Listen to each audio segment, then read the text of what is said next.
Jain friends, welcome to my channel. So మనకు ఈరోజు topic వచ్చేసిందంటే, అందరి డౌట్లు నేను వచ్చిన కామెంట్లని గ్యాదర్ చేసి ఎస్ఎస్సి జీడీ సంబంధించింది కామెంట్లని గ్యాదర్ చేసి ఒక టాపిక్ రూపంలో తయారు చేయడం జరిగింది. Females and male or females అందరూ ఒకే విధంగా కామెంట్ చేయడం జరుగుతుంది.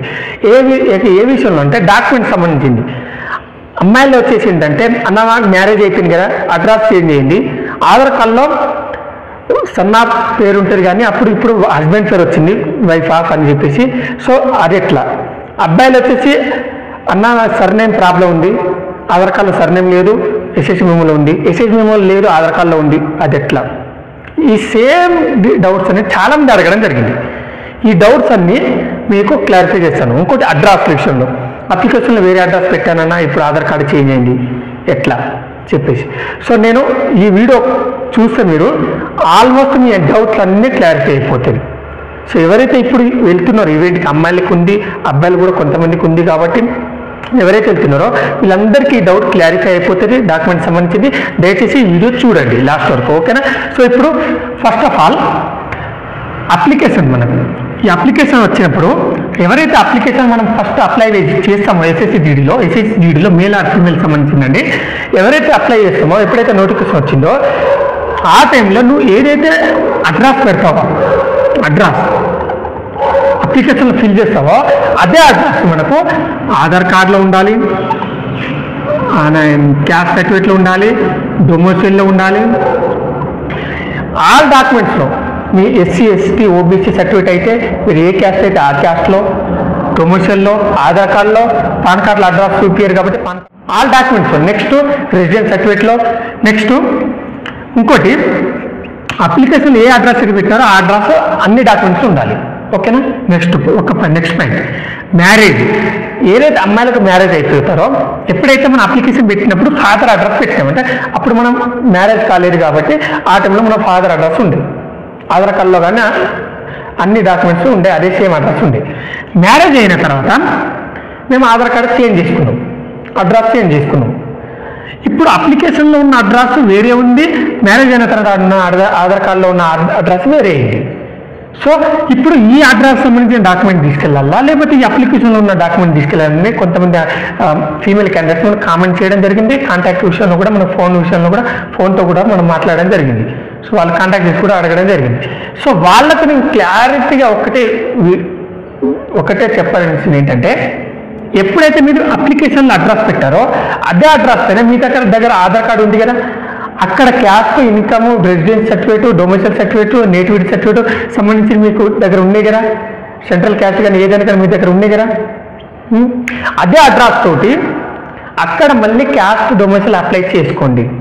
మీకు మ్యారేజ్ అయినట్టు అక్కడ బయట ఎవరికి తెలియదు, తెలిసినా కూడా ఏమి ఇబ్బంది కాదు, ఓకేనా? మ్యారేజ్ సర్టిఫికేట్ కూడా పక్కన తీసుకెళ్ళండి, అదే అడ్రస్ తోటి తీసుకెళ్తే మంచిది.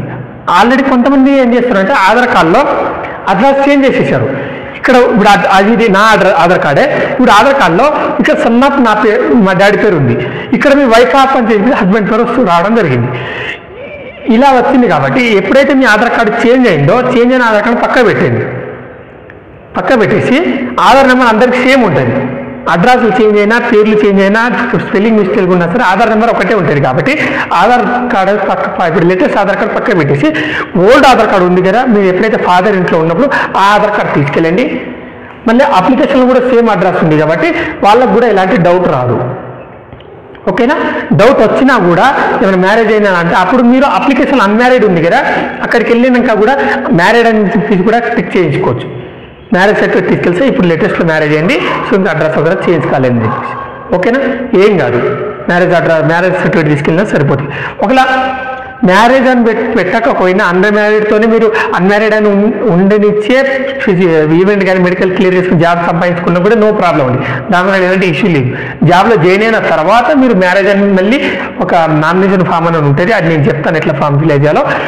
దాంట్లో మ్యారేజ్ అని పెట్టి మీ హస్బెండ్ పేర్లు యాడ్ చేసుకుంటే సరిపోతుంది, ఇప్పుడు యాడ్ చేసుకోవాలని ఏం అవసరం లేదు, ఓకేనా? నెక్స్ట్ పాయింట్, ఈ విషయంలో క్లారిటీ వచ్చిందా? ఎప్పుడైతే అప్లికేషన్లో అడ్రస్ పెట్టామో అదే అడ్రస్ ఆధార్ కార్డులో కానీ ఆల్ డాక్యుమెంట్స్లో ఉండాలి. అదే అడ్రస్ పైన మనకు క్యాస్ట్ సర్టిఫికేట్ కానీ, నేటివిటీ కానీ, డొమిసైల్ కానీ, రెసిడెన్స్ సంబంధించి కానీ, ఏ సెంట్రల్ క్యాస్ట్ కానీ, అనెక్సర్ సర్టిఫికేట్స్ కానీ ఏదైనా సరే అదే అడ్రస్ పైన ఉండాలి, ఓకేనా. నెక్స్ట్ మ్యారేజ్ అయిన అమ్మాయిలు కూడా ఏ అప్లికేషన్లో అయితే ఏ అడ్రస్ పెట్టారో అదే అడ్రస్ పైన డాక్యుమెంట్ తీసుకెళ్ళండి. ఓకేనా. దాంట్లో అడ్రస్ చేంజ్ అయితే ఆధార్ కార్డులో పాత ఆధార్ కార్డు తీసుకెళ్ళండి, చేంజ్ అయింది తీసుకెళ్ళకండి. ఓకేనా. Next father name. ఇంకోటి చాలామంది ఏమైనా అడిగారంటే అన్న ఫాదర్ నేము మాకు సర్నేమ్ ఎస్ఎస్సి మేమోలో సర్నేమ్ లేదు, ఆధార్ కార్డులో సర్నేమ్ ఉంది అన్నారు. ఓకేనా. నెక్స్ట్ పాయింట్ ఎస్ఎస్సి మేమోలో సర్నేమ్ ఉంది, ఇగో సర్నేమ్ ఉంది, ఆధార్ కార్డులో లేదన్నారు. ఒకవేళ మీది రెండే పాయింట్లు అండి. ఎస్ఎస్సి మేమోలో మీ ఫాదర్ నేము మదర్ నేమ్ కానీ సర్నేమ్ ఉంటే ఆధార్ కార్డులో కూడా సర్నేమ్ చేయించుకోండి. ఒకవేళ ఎస్ఎస్సి మేమోలో సర్నేమ్ లేకుండా ఉంటే ఆధార్ కార్డులో సర్నేమ్ లేకుండా చేయించుకోండి, సరిపోతుంది. సో ఎస్ఎస్సి మేమోలో ఎలా ఉంటే సేమ్ ఆధార్ కార్డులో చేంజ్ చేసుకుని వెళ్ళిపోండి. ఎలాంటి టెన్షన్ పడకండి, డౌట్ పడకండి. క్లారిటీగా చెప్తున్నాను. ఎందుకంటే ఇప్పటివరకు జరిగిన ఈవెంట్లు అందరి సిచ్యువేషన్ ఇలాగే ఉంది. చాలామంది ఇదే కామెంట్ చేస్తున్నారు, ఇట్లా జరుగుతుందన్న, ఇట్లా జరుగుతుంది, ఎట్లా చేయాలని చెప్పేసి. ఇంకోటి అన్న మాకు 2 రోజులు ఉంది, 2 డేస్లో ఉంది కదా, రేపు ఉంది కదా, ఎట్లా అంటే అప్లై చేసుకోండి. మీషోకి వెళ్ళి అప్లై చేసుకోండి. మీరు అక్కడికి వెళ్ళాక మీకు 1-2 డేస్ టైం ఇస్తారు, ఆ టైంలో అది అయిపోతుంది. సో మళ్ళీ రాగానే తీసుకెళ్ళచ్చు. ఎప్పుడైతే టైం ఇస్తారో అప్పుడు అప్లై చేయడం వల్ల ఏమవుతారంటే ఎమ్మటే కాదు, 2-3 డేస్లో కాదన్నమాట. సో అందుకే నేను చెప్పాను మినిమం 1 వీక్ బర్త్డే అప్డేట్ అవ్వడండి ఆధార్ కార్డు. ఓకేనా. సో ఎస్ఎస్సి మేమోలో ఎలా ఉంటే యాజ్ పర్గా ఆధార్ కార్డులో తీసుకెళ్ళండి. సేమ్ ఎస్ఎస్సి మేమోలో ఎలా ఉంటే క్యాస్ట్లో కానీ డొమిసైల్లో కానీ అనెక్జర్ సర్టిఫికేట్స్ కానీ అందులో కూడా సేమ్ యాజ్ పర్గా పేరు స్పెల్లింగ్ మిస్టేక్ లేకుండా ఫాదర్ నేమ్ ఉండేలా చూసుకోండి. అడ్రస్ కూడా అప్లికేషన్ పెట్టేటప్పుడు ఎలా అయితే టైప్ చేశారో అదే అడ్రస్ మనకు సేమ్ సర్టిఫికేట్లో ఉండేలా చూసుకోండి. ఓకేనా.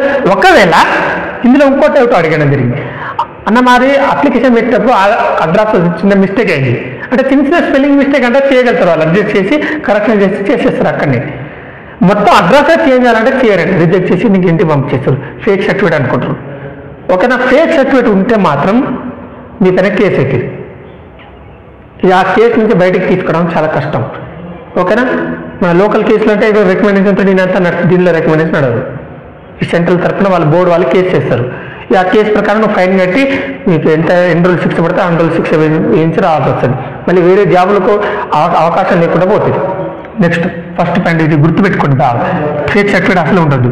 ఇంకోటి ఆల్ డాక్యుమెంట్స్లో మనకు పక్కా ఎస్ఎస్సి మేమోలో ఎలా ఉందో పేరు, అప్లికేషన్ ఎలా ఉందో, అండ్ ఆధార్ కార్డు కానీ అనెక్జర్ సర్టిఫికేట్ కానీ క్యాస్ట్ సర్టిఫికేట్ కానీ డబుల్స్ అన్నీ ఆల్మోస్ట్ సేమ్ ఉండేలా చూసుకోవాలి. అడ్రస్ కానీ పేర్లు కానీ మన పేరు కానీ ఫాదర్ పేరు కానీ డేట్ ఆఫ్ బర్త్లు కానీ స్పెల్లింగ్ మిస్టేక్తో సహా సర్నేమ్తో సహా సేమ్ ఉండేలా చూసుకోండి.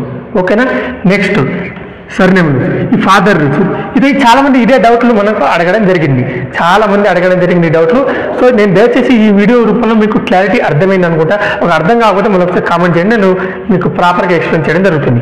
ఇదంటే మన క్లారిటీ ఇన్ఫర్మేషన్ అండి. సో దయచేసి మెయిన్ థింగ్ అమ్మాయిలు మ్యారేజ్ అయిన వాళ్ళు గుర్తుపెట్టుకోండి, మీరు ఆధార్ కార్డ్ చేంజ్ అయినా సరే ఓల్డ్ ఆధార్ కార్డ్ తీసుకెళ్ళండి. ఒకవేళ మీరు అప్లికేషన్లో మీరు పెళ్ళైన తర్వాత పెట్టుకున్న అడ్రస్ ఉంటే ఏం కాదు, నో ప్రాబ్లం. ఒకవేళ మీ ఫాదర్ అడ్రస్ పెట్టి ఉంటే మాత్రం ఓల్డ్ ఆధార్ కార్డ్ తీసుకెళ్ళాలి. ఒకవేళ మ్యారేజ్ అయిన అడ్రస్ పెట్టి ఉంటే ఏం కాదు, నో ప్రాబ్లం అండి. ఒకవేళ మ్యారేజ్ అయిన వాళ్ళు ఎవరు ఉంటే మ్యారేజ్ సర్టిఫికేట్ కంపల్సరీ తీసుకెళ్తే మంచిదండి, అక్కడికి వెళ్ళడానికి ఇబ్బంది కాకుండా. ఓకేనా. ఎందుకంటే ఆధార్ కార్డులో wife of father name husband పేరు ఉంటుంది కాబట్టి ఫాదర్ నేమ్ చూపించడం కోసం సో మన దగ్గర ఫాదర్స్ ఆధార్ కార్డు కూడా తీసుకెళ్తే మంచిదండి డాక్యుమెంట్. సో ఇంకా మరిన్ని డాక్యుమెంట్స్ సంబంధించి అప్డేట్ కావాలంటే వీడియో రూపంలో చేయడం జరిగింది, దయచేసి చూడండి. ఇది చాలామందికి వచ్చిన డౌట్. సో ఈ డౌట్తో మీరు క్లారిటీ అయిపో ఉండొచ్చు. చేయండి.